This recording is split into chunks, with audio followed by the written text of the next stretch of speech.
So do you guys feel like you're a little bit behind in life? So whether it's financially, your savings, you've never done investing, you maybe haven't put into your pension as much as you wanted to, your bucket of money for savings or to try and buy a house is just non-existent. Well, I'm going to chat about 5 ways of how to get back on track and show you that you're not actually behind in life, and that no matter what your age is, you can always get back on track in terms of saving, in terms of reaching your financial goals and being a better you. The first tip I want to chat about is a mindset reset. So of course, if you're comparing yourself to everyone around you, you're going to drive yourself insane. Just focus in on yourself. What are the goals that you want to achieve? Maybe write them down in a notebook, make them very clear. If you want to buy a property, maybe that's your number 1 financial goal. If you want to start an emergency fund, you've no emergency fund and it's stressing you out, maybe that's your goal. Everyone's goal will be different and you shouldn't compare yourself to everyone else. And also think about the time aspect. Most people are going to live until they're 80 or 90, hopefully. That is about the average life expectancy in developed countries. So if you're in your late 20s now, late 30s, late 40s, and you feel like you're behind, you should really understand that, hey, you probably have at least 30, 40, 50, 60 years ahead of you, okay? And you shouldn't be worrying so much. Obviously, time is really important, and we should try our best with the time that we have.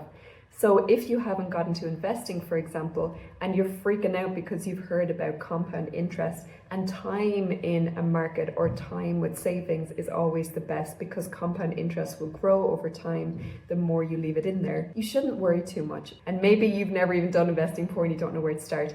If that's the case, I'll drop a video down below on how to set up an investment account in less than 10 minutes. But if you're 30 and you put £300 monthly into your investment account, let's say an S&P 500 that grows 8%, by the time you're 65 and retiring, you'll have £643,000 in that investment pot, and you may have just started today. So if you're feeling like you're behind, there's always a way to catch up, okay? Yes, it'll be more difficult with the less time you have before you want to get to retirement or before you want to reach your financial goal, but there are always ways around it.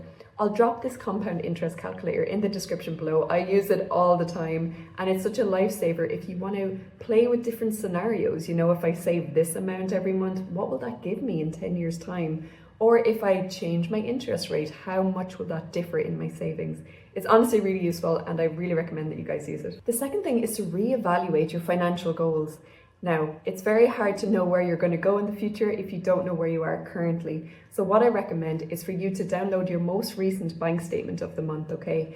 And literally go through it line by line and categorize them into 3 categories: your needs, your wants, and your savings. But the whole point of this is to understand where your spending habits are bad now and how you can counteract them in the future. Because if you don't know where you are now, you're never going to get to the point that you want to be at. So identify any gaps that you might have. Do you have an emergency fund? If not, you need 3 to 6 months of living expenses, aka your needs, in a separate pot that you can access at any time. If you don't have that, that might be your financial goal, okay? Or are you spending way too much on clothes and takeaways and eating out, aka your want category? And if that's the case, you can really easily reduce that and put that excess money into your savings account. It's not that you don't have money, you might have a decent salary, but you're spending too much in the want category. So if you understand what you're doing now, you can set yourself up for the future by just changing some of the habits that you've accumulated over time. And then you can set long-term and short-term goals for yourself. So let's say you want to buy a property, okay? That might be a long-term goal for some or a short-term goal for others. So if it's a long-term goal, let's say in the next 5 years, you need to save 40 grand, okay? If you were to start today, this is how much you need to save every month to get to that goal in that period of time. A short-term goal might be, hey, maybe you have racked up 5 grand of credit card debt and you want to pay that off in 6 months. So if you have 5 grand of credit card debt, you know, looming over you and making you so stressed out that you can't focus on other financial goals, make a plan for yourself. You know, if you want to pay that off in 6 months, this is what you have to pay into it every month, okay? And maybe it's time to snip that credit card. Maybe you're not a credit card person. If you're racking up things like excessive clothes, more in your want category, maybe holidays, maybe sushi restaurants, you know, going out for cocktails, they're all wants, okay? You need to focus on your future self, especially if you're worried about your savings, you're worried about how you're going to be able to retire because you've no money, and maybe you're single, you know, maybe you don't have a dual income household and you have to look after yourself. So you need to put the pause on right now, okay? Pause and get rid of your credit card if you're racking up credit card debt, and put that excess money you were spending on clothes into your savings or to pay off that debt, whichever one you have for yourself. If you're really struggling with debt, I'll pop a video down below on the snowball method or the avalanche method.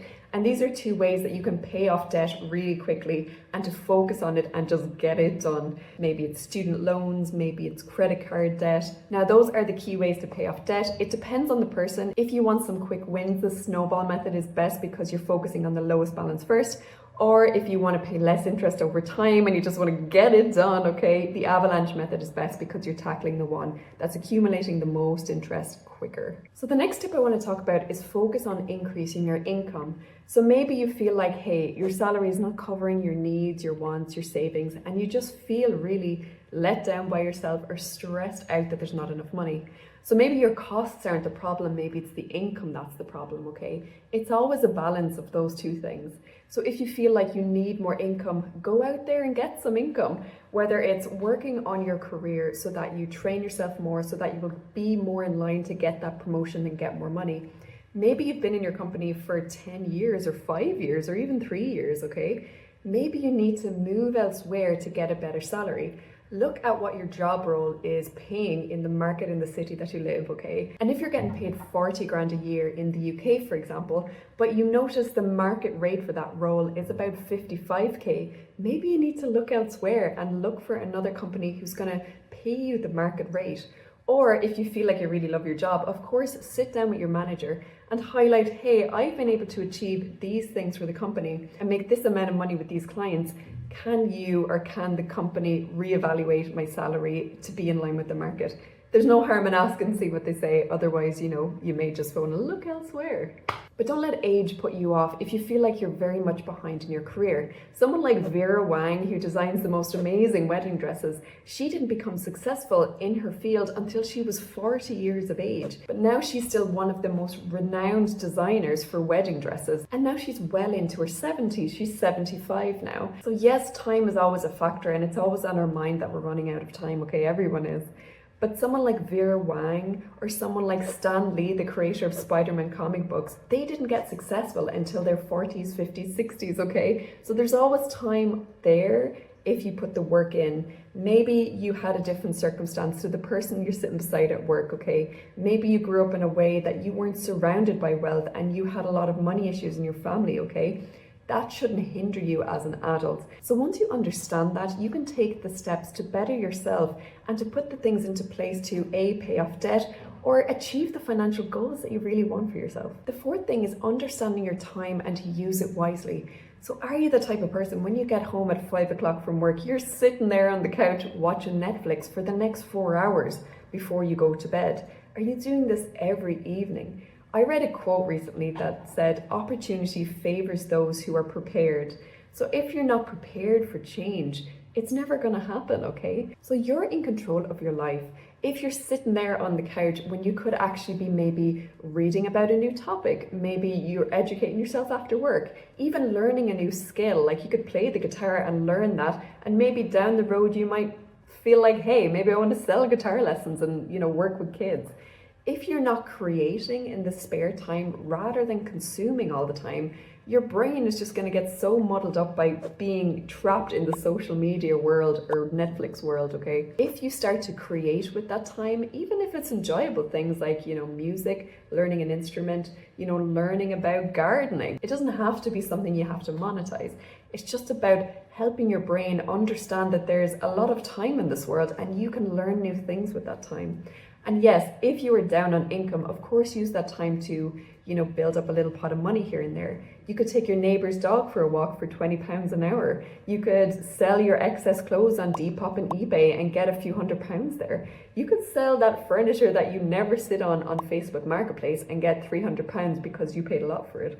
There's a lot of things you can do in your spare time to get a little bit of an extra income or just to utilize your time better to improve yourself. So really analyze, what are you guys doing in the evening? And do you have that spare time to improve yourself for the future? The next tip is to create a financial plan for your next chapter. So hey, maybe you've heard about budgets and maybe you created one back when you were 20, but that's now 10 years ago and you never followed it anyway, right?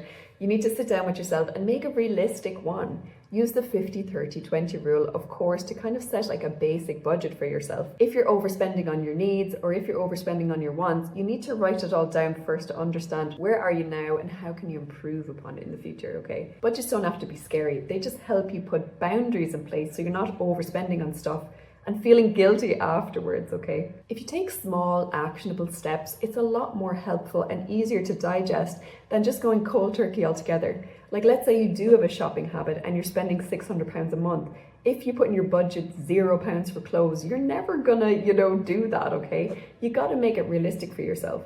So maybe you could half it, maybe say, hey, 600 is a bit wild while I'm not saving anything in my savings pot at all. How about I say, let's do £300 in my budget for clothes and save that remainder of £300.